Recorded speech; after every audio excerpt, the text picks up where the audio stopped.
Okay, we're now going to make a diagonal gingham, and using the pattern tool maker in Illustrator, this is really super fast. So first of all, we need a gingham swatch tile. So this is made up exactly how Angela showed in the virtual conference. I've just ungrouped that to show you it's made of 3 shapes: a square, 2 rectangles that are half the size of the square, and I've just chosen one colour, but you can choose 2 or 3 colours. You'll get a different effect because each one of these shapes is actually 50% opacity. So if you chose 2 different colours, then you would get a different effect. I'm just going to group that now.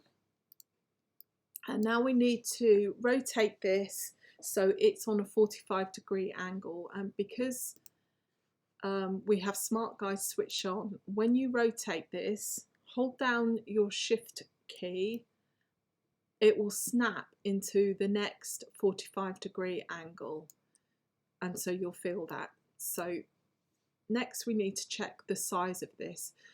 Now we need to use whole numbers, so for this is almost 3 inches, so I'm going to use 3, and because I've got constrained width and height proportions checked on, it will automatically change the next one to 3.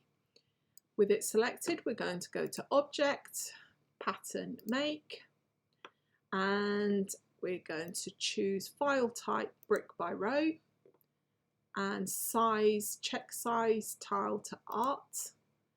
The horizontal spacing is 0 because, as you can see going across there, it doesn't need to move. But the vertical spacing, if you select that and on your down arrow key, just keep clicking on your keyboard until it closes that gap. And there you go, that's your repeat there. This is just to show you that the repeat works. So if you have a look, I've dimmed the copies to 50% so I can see that that's the tile that I'm actually working on.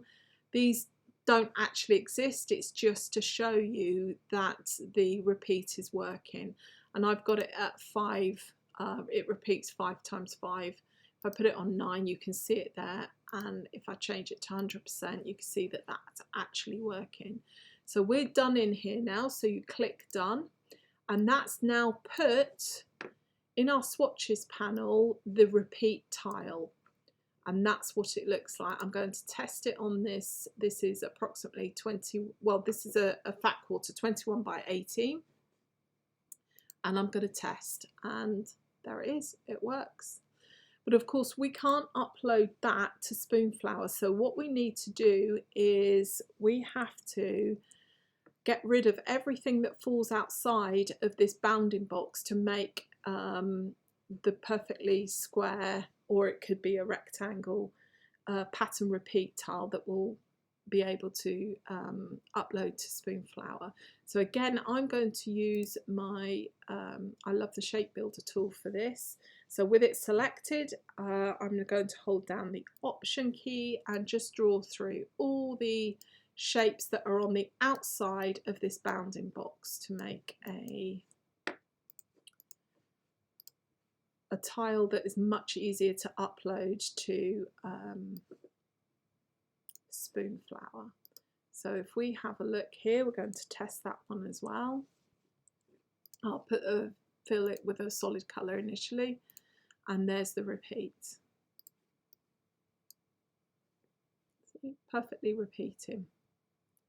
Super fast, really easy, and we can do exactly the same with a basic stripe. So this again, it's 3 shapes, it's a square and 2 rectangles that are 1/4 the size of the square. So we're going to turn this on the 45-degree angle, making sure that your Smart Guide is switched on. You're going to check that it's a whole number, it's not, so let's make it 2 by 2. I'll go to Object, Pattern, Make, and again we need a tile type of brick by row. We need to check size tile to art, and we need to change the vertical spacing till the gaps are closed. And there it is. By the way, apparently there is a way that you can mathematically work out what the vertical spacing is, but you know what? I hate math, I can't be bothered. So I'd rather just click on my down arrow key to close the gap till I can figure out what size it is. So if you're smarter than me and you can work it out almost immediately, then that will be even quicker. Click done and you'll find your repeat pattern tile is in your swatches panel. Now, just a reminder that you can save these out, I believe. I never have, I have to be honest, I never have, but I always like to keep a copy of the master tile. So I'll save this file as an AI file, and I've always got this to refer back to for changing colours, changing scale. It's how I prefer to work. I always like to have that one master file there. Now we need to get rid of the outside shapes here, so we've only got the pattern tile bounding box. Again, I'm going to use the shape builder tool. I'm going to hold down my option and just draw through these shapes until everything has disappeared from the outside. And again, you can drag that across to your swatches panel and it will work absolutely fine. You've got a perfectly repeating diagonal stripe. And as Karina said, doing this manually is actually really hard work. I mean, it's okay once you get used to it, but it's still time consuming. And you know, who wants to do that? We're supposed to be smart designers. So using the pattern tool for these stripes to do diagonals is really, really fast. So let me just show you quickly on a more complex stripe. Got it selected, going to rotate it 45 degrees. We're going to check the size. And as you can see, it is actually not a whole number. So we're going to make that a whole number. Just make that 4 inches. And because constrain width and height proportions is on, that will automatically go to 4. So we go to, once it's selected, go to Object, Pattern, Make. Again, we're going to brick by row, size tile to art, horizontal spacing is 0, and using your down arrow key on your keyboard, you need to close the gap. Just keep going till it closes. Click done. And you'll see that it's placed a perfectly repeating diagonal stripe pattern swatch in your swatches panel. And let's test it. There you go. Now we need to, obviously we need to make the pattern swatch for uploading to,